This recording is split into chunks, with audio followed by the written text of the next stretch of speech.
Hello, everybody. Mikey here. We're back with you once again. And the subject today is politics, but hopefully we're going to address it from an unusual angle, as in we're not going to talk about party politics. We're going to talk about the actual system of politics and how well it is serving the human race. So, Darrell, is that a good Right. subject for us? It sounds very deep. And are we going to try and Uh, cover it in 40 minutes or something? we've been going on a bit, so 40 minutes is it depends. Depends if we can solve it, see. But first, did you read or did you listen to the article I sent you from our competitor podcast by that Rory Stewart guy? I know the I, answer I, is no, so I do occasionally listen to Res's Politics because I do like Rory Stewart and Alistair Campbell. yes. But Well, this one was a very good one, and it had Professor Sapolsky, who spent ages over many years studying baboons. So are you up on baboons, Darrell? no, I know nothing about baboons. Ah, well, I found your hidden underbelly at last. So the interesting bit, uh, the real nugget of it. So basically, he went out to the Serengeti and spent apparently 12 hours a day for I don't know how many weeks every year, and he was just watching baboons. And he was particularly interested in stress as well. So he used to dart them with some sort of narcotic and then take them to his lab and test their stress hormones. Okay. Okay. And he only ever studied male baboons. Why was that? He's a misogynist, obviously. Well, this fascinating. This it's really good. So basically, uh, if you dart something, it has a kind of wobbly period, and then it falls over and goes to sleep. Okay, so so he found that if he did it with the males, he had to be ever so quick because depending on where they were on the hierarchy, as soon as the other male baboons saw that one of their rivals was unconscious, they would get in there and kill it while it was asleep, while they had their chance. So he had to get in there really quick. I presume he got quite good at that. Now, the reason he didn't study females was because uh, if you put one of those out to sleep, all the rest of the females would gather round, support that female, and violently attack anyone who went near it. So I'm not going to promote there's big differences between humans of either sex, but there's something pretty kind of fundamental going on there. And I think it is coincidentally quite apposite to the subject of politics when you look at no names, casting no aspersions. I think there is certainly a school of male baboon politics going on. But are you suggesting that females don't play the same status game? No, I've well, Liz Truss has been making the news lately by going a bit baboon herself over in the States. Uh, so no, we're definitely not going there. So Right. Good. anyway, let's cut to the chase. So this is a bit of a test for me because I've been trying to learn all this kind of invention stuff. So you can guide me along. So I look at democracy and I think that has been going on for a very long time. And it's essentially hasn't changed much since the Greek days. I mean, they allowed people without land rights and they allowed women eventually to vote. But other than that, it's pretty much the same as it ever was. Yeah. So it would therefore follow that it's either perfect, which it obviously isn't, or that it's kind of well at the top of a S curve. Hmm. Does that hold, do you think? Yeah, I think so. I think definitely at top of an S curve. And I think one of the interesting things for me right now in society is that you've got the capitalist end of the spectrum saying, "Oh, the only reason we're so great is because of capitalism," versus on the other side, on the other end of the spectrum, um, I think that says, "No, we've all become very individualistic, and therefore society's breaking down, and so therefore we need to go back to this other way of doing things." But I think anyway, you see that kind of oscillation, in this case from left to right, then it's a sure sign of not solving the contradictions. Whereas I think when you get to the top of the S curve, what you should be doing is rather than looking backwards for, okay, well, let's go and find something that worked better in the past and swing the pendulum the other way. We should be looking forwards and trying to design what is the next S curve. Okay, so I think we've got to come and have a look at what the contradictions are. We'll do that in a second. But the other thing that before we do all that kind of in the weeds stuff is you need to work out where things are going, ideally. So Mm. ideally, there'd be some sort of trendy thing going on that says there is a perfect solution out there and we're heading towards it. So have you ever thought that one through? Yeah, I have. In fact, it's funny enough. I've just finished reading a book called More from Less, and I'm going to forget the name of the author, which is a bit embarrassing. But Don't worry. Yep. that's really a book that's all about the progress that society has made, and if you connect it to Riz and the idea of ideal final result, so this idea of a north star, so everything heads towards yeah, a destination. And from a Tris perspective, that destination is stuff gets better and defines it as value or ideality. And that is people, the system delivers more benefits, less cost, and less harm. So everything heads towards free, perfect, and now. And more from less kind of says, yeah, well, if you look at life, if you look at the back and look at the statistics, the big picture in terms of life expectancy, yeah, wealth, and people coming out of poverty, then yeah, we're basically consistent with that North Star direction of increasing ideality. Oh, is this the guy? Because there's a guy I've seen before. In fact, I might have had his book, and he's basically saying people's perceptions of where we uh, are wrong, and everyone says it was better in the old days. I don't know where they get that from. Certainly not my experience. Yeah, no, no, I don't know. I think I know who you mean, but I don't think it's the same Yeah. person. So I think there's more from less. It's unfortunately it's not made my best of book job, which is behind me. Oh.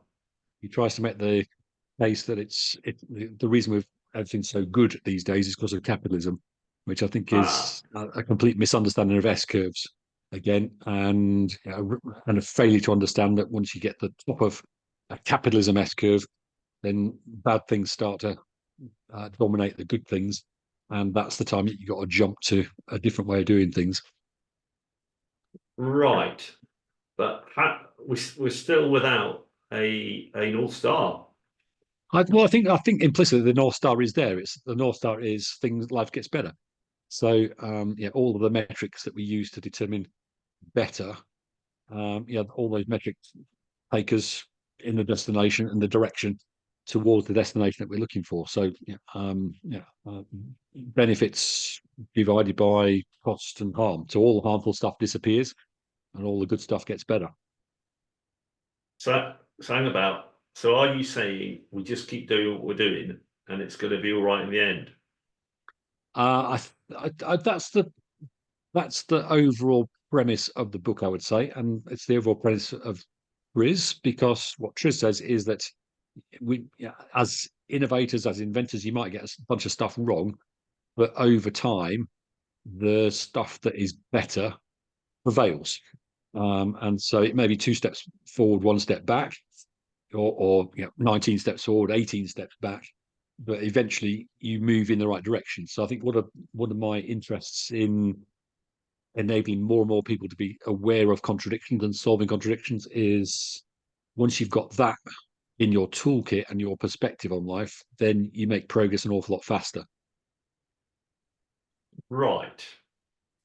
But well, so this is what we're on about. We're on about how do we how do we get there faster? Okay. Yeah. So step one of that for me is uh, you show people the North Star. But yeah, more good stuff, less bad stuff. And I think I've not had many people object to that as either a conceptual or a specific direction of success. But you need to have that recognition that good stuff could more of and bad stuff we should get less of. The second thing then is sooner or later with any system, you get to the top of the S curve. You won't be able to improve it anymore. You won't be able to get more good stuff or less bad stuff. You start having to swap those things over. And at that point, you need to be solving the contradiction rather than making trade offs, Okay. unfortunately. So when it comes to democracy, what is the good stuff and what is the bad stuff then? I think the good stuff is clearly things like life expectancy have gone up, poverty's gone down. All I think pretty much all the metrics that we use. So equality's gone up. People have a say in their lives. Freedom has gone up compared to where we were No, so no, many years no. ago. Right. We're at cross purposes, Darrell. So I want to. Right, I got in my head that there's a system of governing ourselves that is better than democracy. Democracy Yes, 2.0, whatever. Yeah. well, it shouldn't be called democracy, but yeah, yes. So you need to know what the contradictions of democracy are, and that means you need to Right. understand what the good stuff is, and then think about all the bad stuff that prevents you from making that good stuff any better. So if you look at life Okay. expectancy, for example, in America, in this country, you can clearly see it's hit the top of an S curve. Now in the US, it's actually life Yeah, expectancy yeah. is now going down. Yeah, Yes, which means absolutely. you've hit the limit of the system. So if you want life expectancy to continue going upwards, now need to change the system. Right. Okay. So we need to change the system. We've agreed on that. Uh, I'm not.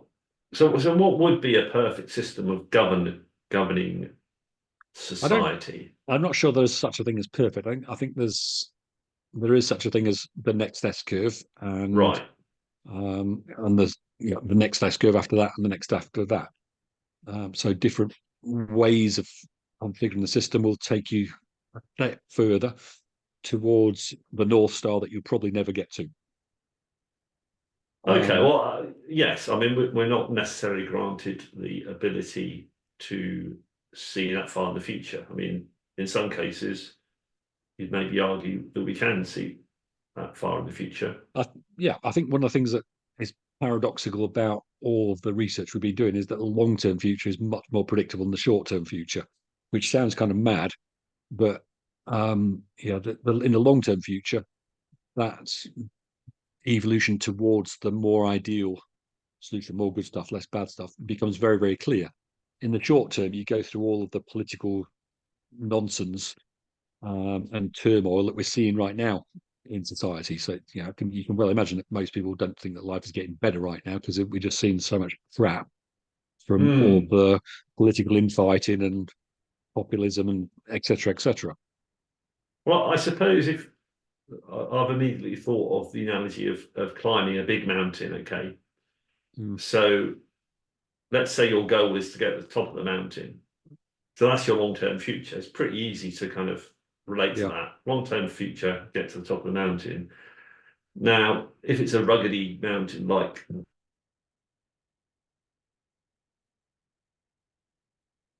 mountains normally are, I can imagine that for the next couple of days, say it's a really big mountain, it's going to take you years to get up. That yeah, that that stuff is less clear because it's yeah. I I don't like the know more metaphor. random. Yeah. Mm. I think, but Mm. I think a better metaphor is that you get to the top of a mountain. So you could say that we're on the top of the democracy mountain right now, and then you see over in the distance there's another better mountain which is Right. higher. Yes. Okay. Yeah. Yeah. So And we so now the new yeah. problem is you've got to climb down the mountain that you're on. In other words, things are getting worse before you start climbing the next mountain. And I think that's So the the better challenge. metaphor is a mountain range, It's a range like mountain that. range, yeah. And I Okay. think you need to get to the top of one mountain to see the next higher mountain over in the distance. And the other reason that I think what you said to me doesn't seem that strange. It's all about timescales because if the timescale is 1,000 years or longer than that, because democracy is Yeah, going on for a couple of millennia, and if it's going to take another couple of millennia before it gets kind of much further on, then that would explain why we don't see what uh, the next mountain in our journey is. yeah. Okay, well, so let's accept that we don't know that because we're not that clever. And I've Googled it, and no one else seems to be that clever. So, so that was a great bit of research I did. Well, it's good to know we're at the forefront. So, right, what is bad about democracy? So, I'm thinking, it can go both ways. One is tyranny of the majority. Okay, and I think that's what's happening in India right now, probably in Turkey as well, Yeah, where you've got didn't used to have.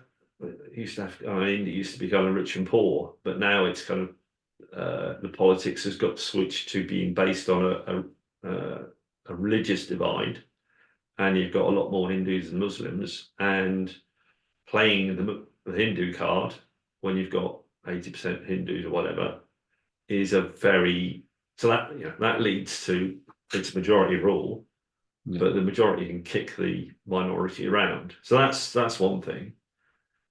But if you look at some of the variations of, first past the post and PR also seems to get the opposite effect, where a minority has can tip the balance one way or another, and mm, therefore has undue influence. I think that's happened in big time in Israel. It happened in the UK for a bit when we had the UDP, the Northern Ireland mm, bunch, who stabilised Theresa May's government. So to me, they're both big flaws in the system. yeah. So would you agree with that? I think there are many flaws. I think what happens when you get to the top of any S curve, whether it's political, societal, or a technical thing, is you start to realise how many contradictions there are. And so I think you could catalogue a whole bunch of things like you just described, looking at across democracy right now. And I think what tends to happen, uh, societally, is that you enter one of these, you get to the top of the escape, you enter one of these crisis periods that we're in right now, and you hope that some of those contradictions will get solved. Maybe not the ones that you'd ideally like to solve, but it's that some of them get solved. Yeah. Right. Okay. So if you were at the top of an S curve, and I guess statistically, it's unlikely to be a single contradiction. If it's a complex system, you like Yeah, to I think have we. Yeah, loads I of them mean, going on. we've had a go at mapping some of the main ones. There's an article we wrote. I think it was the end of last year that was just tried to look at the suite of the contradictions and which ones are most likely to get solved in this crisis period. So Um, this is with specifically with the political system, political I would say machine, if you like. it's um, politics is a part of it, but it was really an approach focused on some of our clients who have to operate, in businesses or NGOs Within that environment, within right? that turbulent, chaotic period that we're now in. So, what bets should I be making? Where should I be heading? Where should I not be heading? Are the sort of clues that we're trying to give them. Ah, so that's interesting. So, what did you tell people? Well, I mean, there's no clear conclusion. I think, because it's very context dependent. So it depends on which industry you're in. So in a crisis period, there are always, some winners, for example. So, food, always wins in crisis period because people need to eat. Security always wins in Yeah, yeah, crisis yeah. periods. But then you'll always get, losers, as well. So it's very context specific.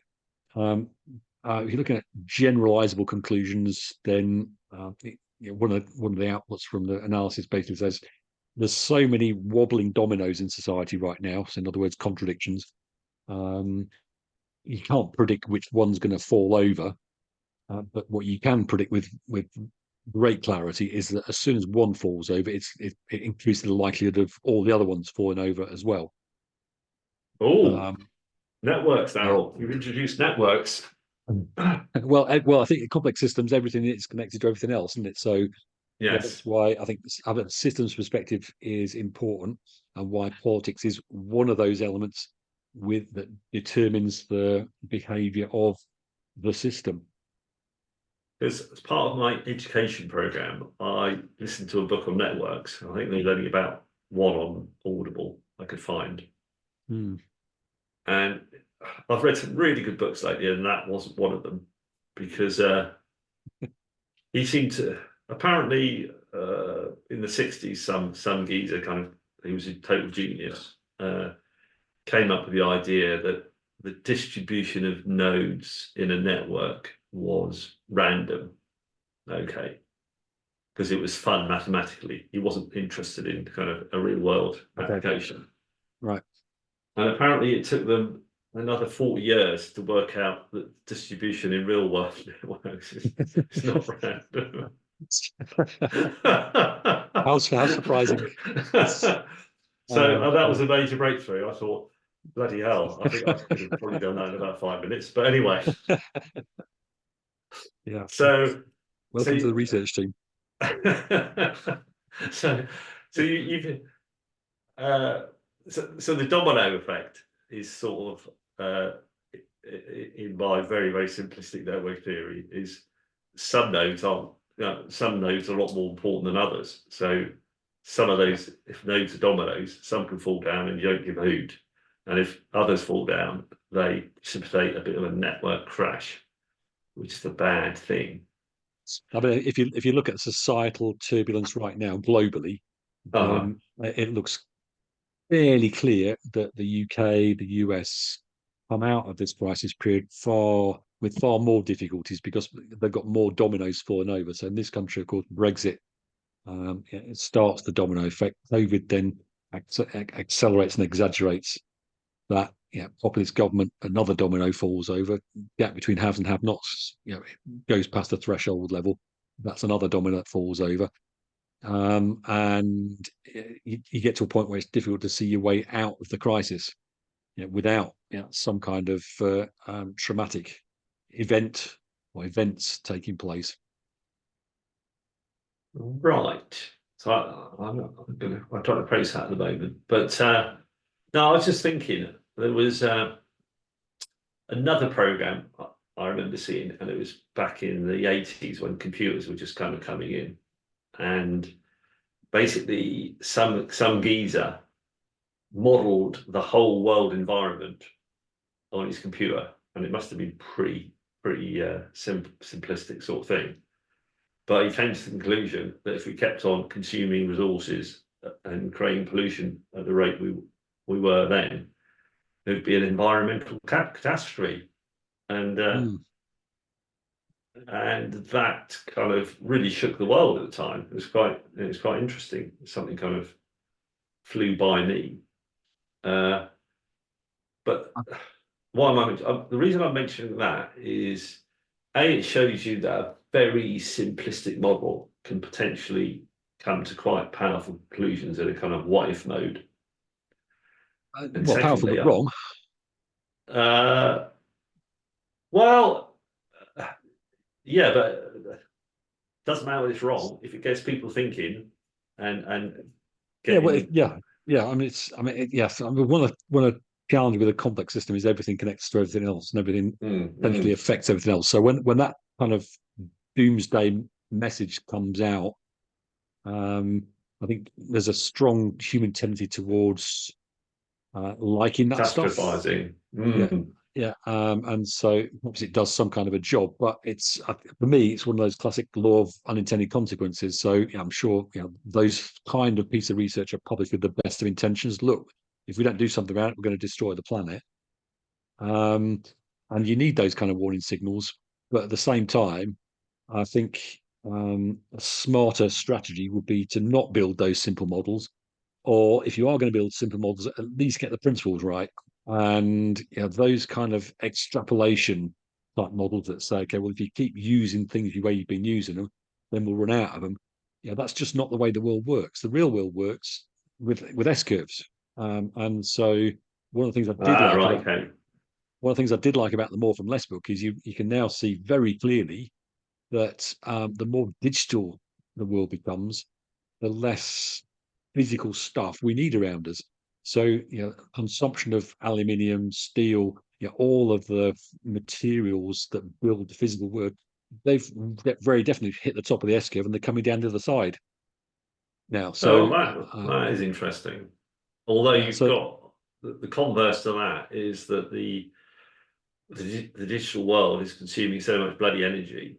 It's yeah, but it's I mean, yeah, if you just integrate all of the use of material resources, whether it's energy, physical materials, um, that the reality of the situation is nearly all of them have gone past the peak, and they're on the way down. Dematerialization is fundamentally a part of that North Star direction towards lives getting yeah, better. yeah, yeah, Yeah, yeah. yeah. More good stuff, less bad stuff. So you consume less resources. You work out how to recycle them more effectively. You work out how to not use them in the first place. And on the energy front, I mean, we've talked about it before, but the amount of energy that arrives onto the planet every second, Yeah, is yeah, absolutely it's phenomenal. And equals. we use a tiny percentage of it. So um, in that sense, the energy we There receive on is the a planet, solution there, I guess, even if we haven't yeah, kind of yeah, I mean, it's grasped it. somewhat, Yeah, yeah, yeah. yeah. 0.08% of the solar energy that arrives, if we converted that into useful energy, we'd power the planet. But right, so I just finished where I'm going, so I can clear my mind. So I was just along this kind of simple model thing that you absolutely hate. Well, I think But don't get me wrong. yeah, I'm not against simple models, but they need to be based on well, they've got to be good principles. models. Yeah, okay. So I was just thinking, has anybody or should anybody do a network model of the entire world, starting Yeah, with countries and organizations, and they, try and work out where the vulnerabilities were across the whole planet? yeah, That'd be a good yeah. laugh. I mean, we've tried to build the bones of it, and Oh, really? My yeah, I mean, God. standing on the shoulders of the giants. So, I mean, Stafford Beer, a bit of a controversial figure these days, but yeah, he was very much a systems thinker. And when he was working with the government of Chile, they put together a thing called CyberSyn, which was basically let's build a dashboard, let's build effectively a network model for Chile, the country. Right. And I mean, much as it was derided at the time, I think largely because the computer capability wasn't up Yeah, to it, yeah. and politically, a lend was unacceptable, shall we say, to Hmm. the global powers. It came to naught. But the principle behind it, they remain as valid today as they were when Stafford Beer first started So, designing the so he model. was a sort of Babbage of the modelling the world type, I if you think, like. yeah, I would say so. I think he understood systems. I think he, understood the idea of, what a system actually is, what components it needs within it. I'm not sure he completely understood S curves and discontinuous change. Um, so the models that we would love to be able to put together, they build that dimension in which he didn't have. So what we've tried to do, without a great success, I have to say, is go to all the clients we've got in different industries and say, the reason it's so difficult to predict the future, the next 10 years or the next 20 years in your industry, is because we live in this complex ecosystem where everything's connected to everything else. So if you chipped in some money, and all of the companies in the other industries that aren't competing with you, they chipped in some money, we could build a global model that allows us to make a meaningful sense of all the interactions and the connections. Ooh, that sounds like man, James Bond villain It's stuff. Epic. I well, think we yes, need to I think see that, Darrell. I think that it's one of those things I'd rather know what the model's trying to tell me. And I think the AI world that we're moving into, I don't think any politician has got even an iota of a chance of understanding the complexity of the world. So something needs to be there to provide let's call it crudely, a scenario model that says, okay, well, if I did this, if I increase the corporation tax by a certain percentage, what impact does that have? I think I'd rather the politicians of the world had that model than didn't have it. I don't care whether I build it or not, but I'd rather that model existed so we could, for the first time, understand what some of these law of unintended consequences are, rather than wait for the unintended consequences to happen and then go, oops. Yeah. But isn't that exactly what all the, I know we're going to say to this, but I'm going to say something else. Isn't that exactly what all the economists in the world are trying to do? No, they're totally not. I mean, that's the thing that beggars belief for me. That they're totally not. And I've had so many discussions over the years with economists say, here's the S curve. And they keep saying, no, I don't understand S curves. I don't understand shocks. I don't want to understand shocks. I want to keep building these linear models. And it's like until you acknowledge that the world is S curve shaped, then whatever economic model you build is going to be utterly stupid.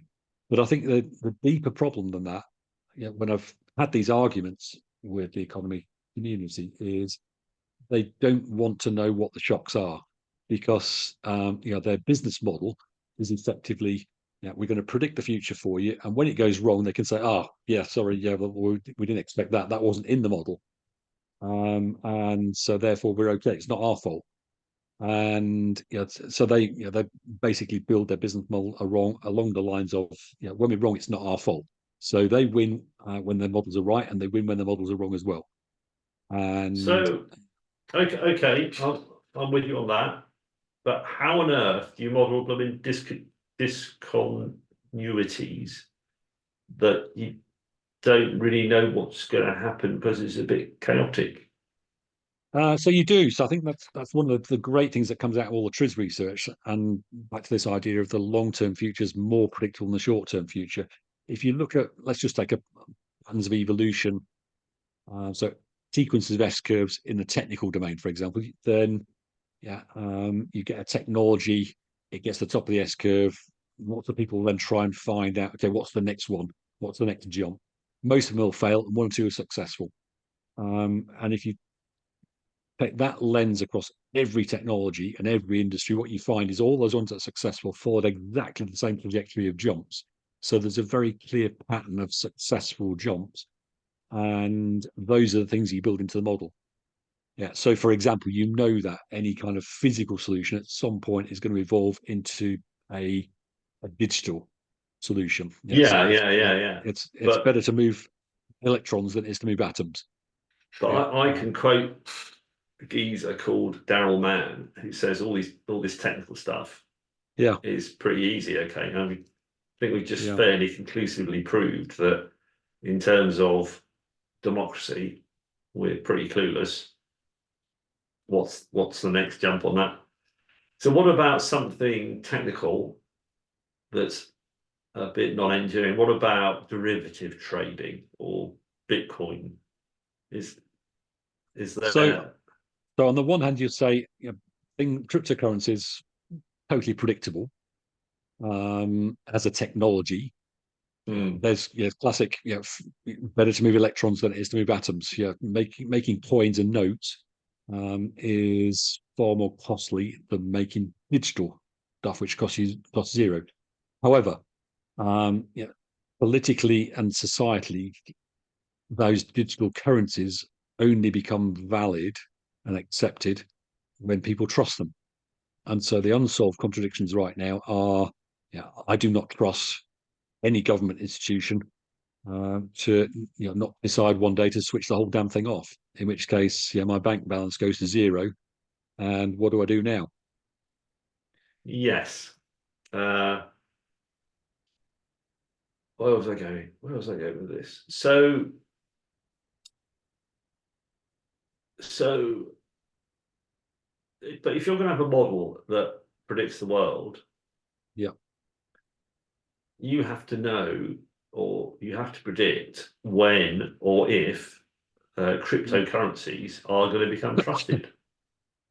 I think. Well, I think the timing part is definitely the most difficult thing. So I think the way I see these models, like CyberSyn, and let's call it CyberSyn 2, is they're scenario tools. And what they're trying to do for you right now is to say, if you head in this direction, then what are the unintended consequences that are going to take place? And therefore, should you go in that direction? So, yes, you can build a lot of this discontinuity stuff into those models, and you train the AI to go and find the contradictions. So, digital currencies, lack of trust is the big problem.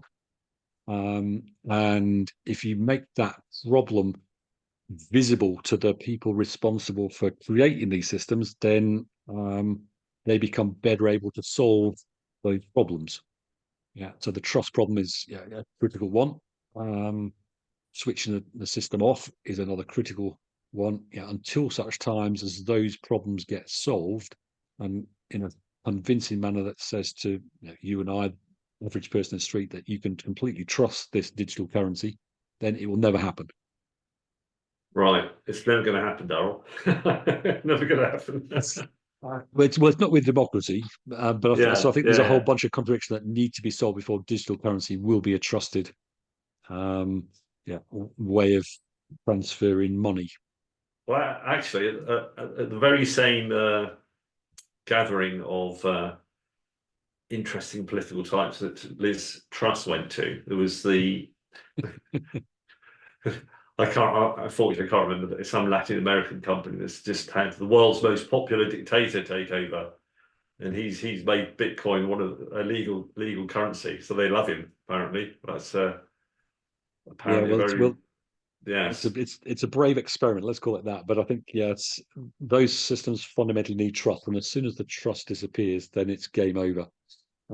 I think that applies globally as well as nationally, because if some political body in another country says, let's demonstrate to the world how dangerous cryptocurrencies are, then we'll go and screw that country up, and use that as an evidence point. Then that's a highly plausible scenario, I would say. right, Darrell. I'm going to pin you down. You've been hard to pin down today, so but you Some wrote stuff. concrete, So, actionable solutions.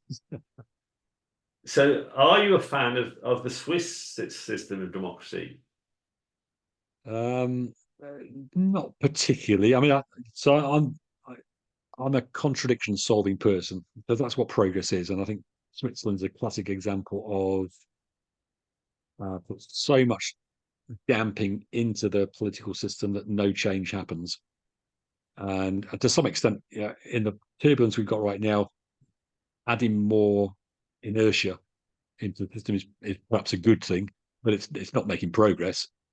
I think there's a part of the world that lives on incredible stability and not change, and a lot of financiers think, okay, that's where am I going to put my money? I'll put it there, and Yes, yeah. So as a that's what they subsystem, survive it on. can work quite well. And this, Yeah, I think that's a good way of putting it. As a subsystem, it can work, but yeah, you can't say that's, if everybody was Switzerland, then it definitely doesn't work. yes.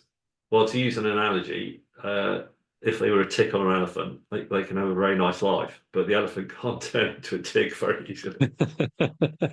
I'm going to use that metaphor. I like it. Yes, so Switzerland is the tick. Yes. So, So you raised a key point there that I wanted to get onto, which is because here am I thinking to start with that there's this kind of the silent majority, because I talked about the tyranny of the majority Mm, and the minorities ruling. So I was thinking, oh, in an ideal world, it would be this silent majority. But the thing is, and this is just a total supposition, my guess is that silent majority just really wants politics to go on and to leave them alone, basically, to give them that stability. yeah, yeah, And maybe now and again something comes up that's some sort of social well, it has been during my lifetime, it's starting to reverse now, but some sort of social step forward. Uh, mm, I won't even the world's so divisive that I won't even mention it for fear of being labelled as something or other. But so in a world of S curves, having having a majority that doesn't want change sounds like a bad thing. So mm, so what so so this is the kind of dynamic nature of the world and complex systems, I guess, is that you need a system that adapts to the changing environment. And uh, yes, if things are settled, let the majority rule and be very conservative with the small c. mm. But But I'm I think about for me, yeah. this is why your tick metaphor is a lovely one. I think because yeah,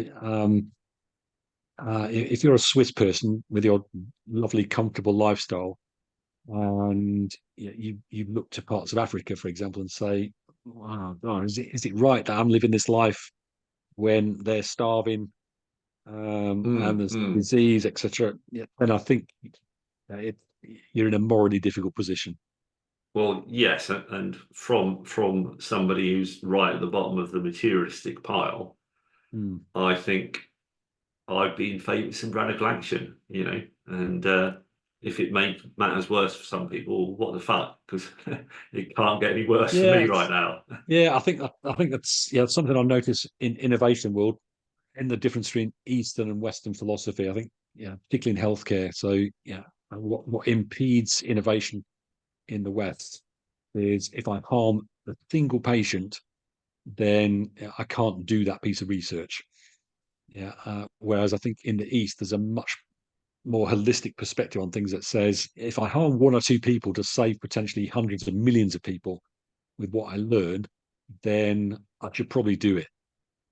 Mm, that's yes, we need to talk to a proper philosophical person Do we know so any? that well, you must know people. Do you not know people? I do. Yeah. Well, Shall I try and yeah, get them to come and talk to us about the morality of yes, haves and of have the nots, sacrificing. Well, yeah, yeah. Whether sacrificing you should, small numbers of people for the big numbers? Yeah. I mean, I think the evidence from the turbulence of these S curve shifts that we're going through right now is that the elite in society are the ones that suffer the most. Lose a fortune. French Revolution, they get decapitated. in times of change. Oh, Yeah, absolutely. Yes. yeah. No, that's a pattern that people want to change the world until they're doing all right, and then they want to just freeze frame. Yeah, I mean, there's Yeah. S curves in a nutshell, right? It's so every revolutionary wants the next S curve, but as soon as it's their S curve and they're towards the top of it and they've done really well, they definitely don't want the next revolutionary to come along. Yes. Yes. Uh, so one of the things that uh, so if we want to save humanity, right?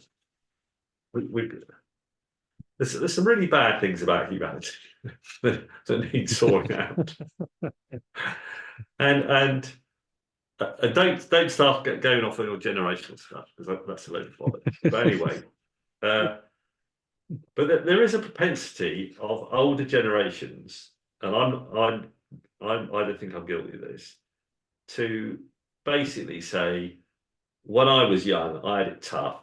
So pile the misery on the younger generations, let them suck it up because I went through it. I think the classic one of that Mm, is doctors. Uh, they kind of junior doctors have a hell of a life, absolute miserable life, yeah, and but they're heading towards being this consultant who can work private as well as in the NHS and play golf and oodles of money, and they they just perpetuate that system. Now, yeah, this is probably very, very, very jaundiced, and there might be a consultant right now saying things have moved on, but I kind of doubt it really, because it's still hell for junior doctors. But it's just the same for a lot of people who are quite wealthy, living yeah. in suburbia, and it's kind of they don't care if. But the thing is, a lot of them, the most of them, have got children. I can't, I just it just beggars belief that they kind of Yeah, I think we're uh, as a species, we're not good at looking at the long term, are we? I think yeah, that as yeah, long the as short term always beats the long term. Yeah, I mean, again, I think you've got to step back. And one of the good things I took from More from Less is you look at all of the major metrics in society, it's very clear things are getting better. So it doesn't feel like they're getting better, but the reality is they're getting better. Um, well, I think and I that's think, quite. I think one of the reasons for that is that we in the West are at the top of the pile, uh, and things at the the lower end. but I think that's, I think the things that The I gains think are easier. Yeah. the gains are easier, and I think that's right. But I think it's, I mean, it depends philosophically whether you think about leveling up. But I think when it comes to people who've got no food or not enough food versus people who've got too much food, then it's difficult to conclude that that's a system that doesn't need to change. Hmm. But that all comes But back, yeah, to but I think status, it's doesn't it? Yeah. I think we're back to the status game. But I think it's equality of opportunity. So I really fall out with the those people that say, "Oh no, it should be about equity, rather than equality of opportunity." But I think any Now explain um, that. Just clarify that because I think I might get it wrong. so equity, the way I see it interpreted, particularly by the education system, is equity means that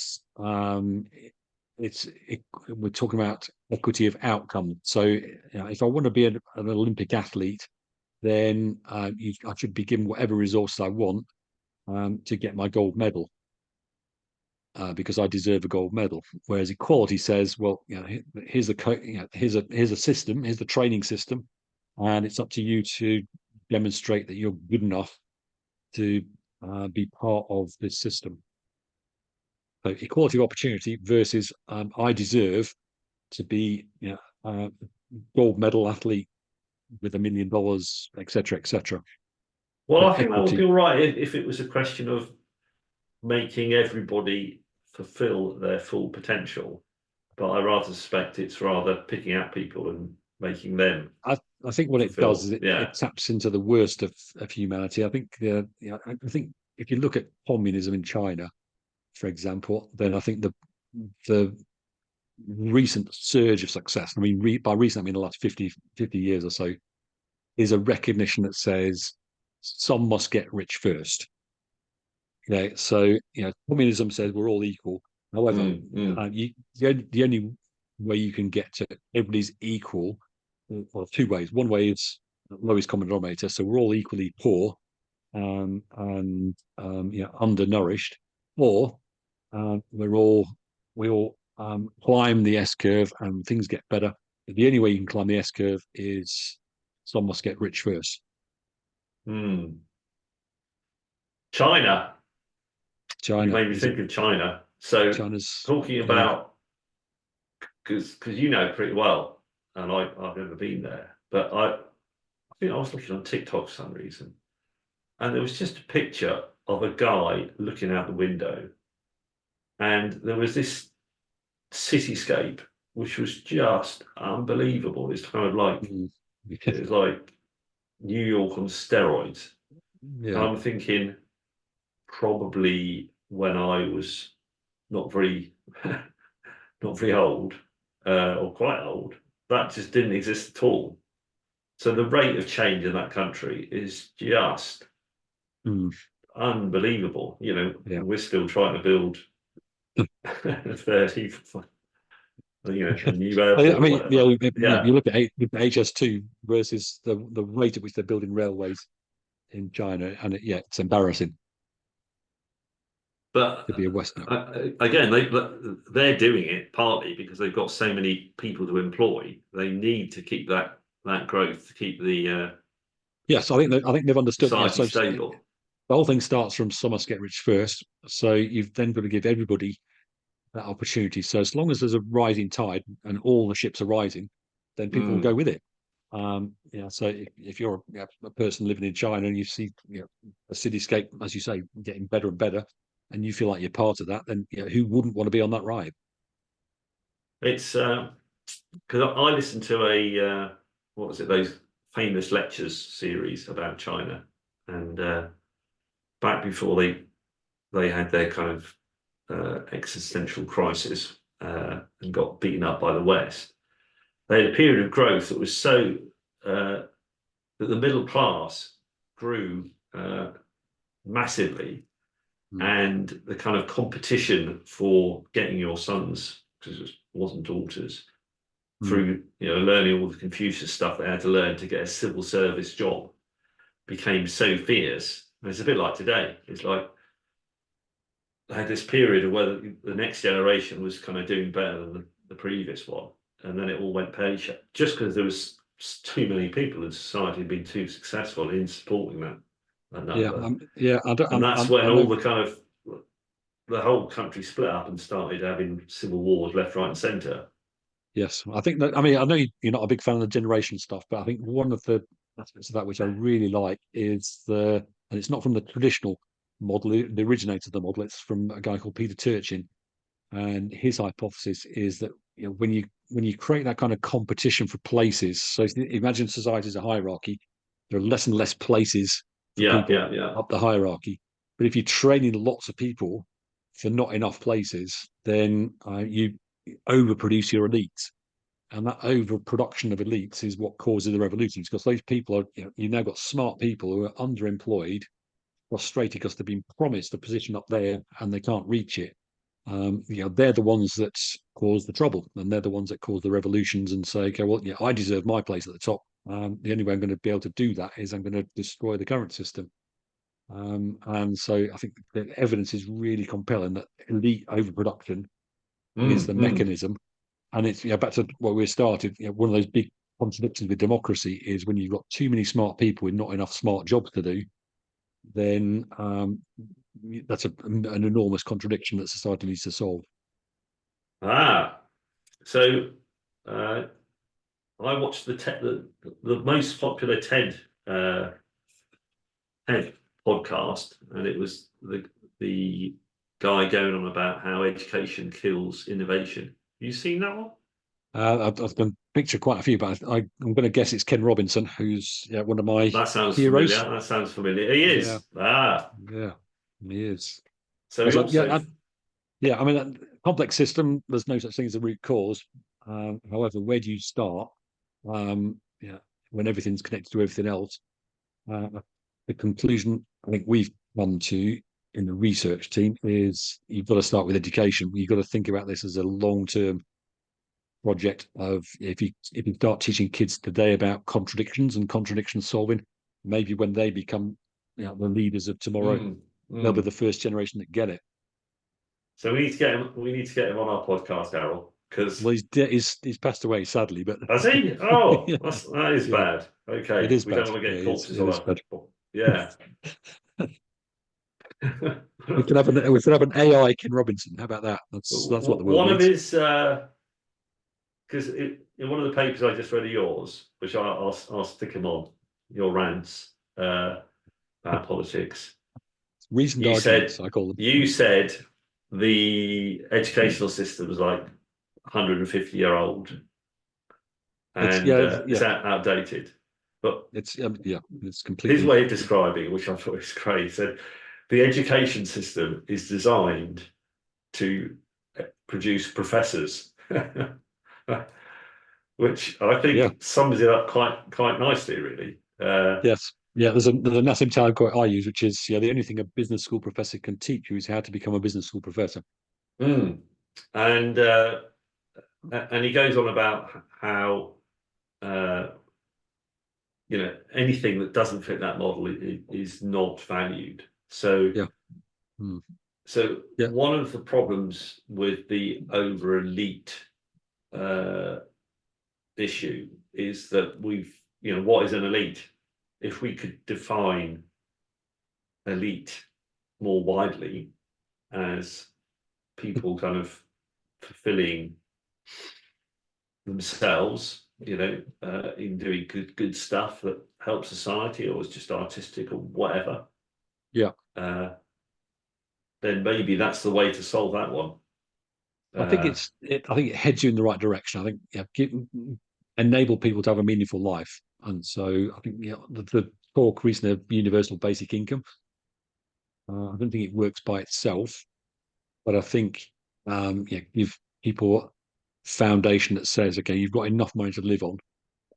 So you don't need to work if you don't want to. I think the majority of people, because we're meaning seekers, will do something. Whether it's write books or create art or whatever it is. I think that the challenge that accompanies that is, and I call it the great art but poor drainage, is that nobody wants to do the crappy jobs. yes, well, that's what robots are for. But I mean, the tragedy there is that the robots can do a lot of the white collar work, but almost none of the blue collar work. Uh, So one day they will indeed. So I think that we've done a number of projects with automation in agriculture. So it's very difficult to get people to go and yes, yeah, do yeah, yeah, yeah, back-breaking yeah. work on the land. So create a robot that can harvest crops, for example. And I think those sort of things are coming along, and not too far away. But I think plumbing and all those practicalities of making the building continue to function are not going to be done by robots anytime soon. But plumbing's a great job. I'm sure some people will find that plumbing is a I meaningful. like plumbing. Well, if we can find enough, I think that's where you need this CyberSyn 2 model that says, okay, well, how many people on the planet are there that think that plumbing is a meaningful occupation? And if there aren't enough of uh, them, then we need to do something about it. But hmm, if you've got no data, then you don't know whether to set up more plumbing schools or close them all down. yeah. Well, good builders are excellent problem I solvers, Darrell. They I are. totally agree with you. I think Yeah, the yeah. world needs more builders. Right. So have we fixed the political system? I don't think so. I think you got me off track, Darrell. You I think in diverted my me head, away from the in, course. perhaps we should revisit the subject after some incubation time. But I think it comes down to contradictions. Perhaps we can put together a few thoughts about um, more specific about what our models are telling us, and just give people more of an insight into what are the contradictions that need to be solved. That'd be good. Then we can Do talk that. about it, and We'll I'll do I'll that then. solve all the problems. You can. Okay. Okay. That's the next challenge, and I'll define what the problem is, and you solve them. Yeah, yeah. Solving problems is the question. You see, Darrell. That's the hard bit. Exactly. That's the heart of the education system problem right there. There we Teaching people to go. answer questions, but the wrong questions. Well, let's finish on a high then. Don't go away because I need to talk to you afterwards. So Okay. it's goodbye from Mikey and Goodbye from Darrell. right. Cheerio, folks. See you soon. Right, let's get good at this. Stop recording.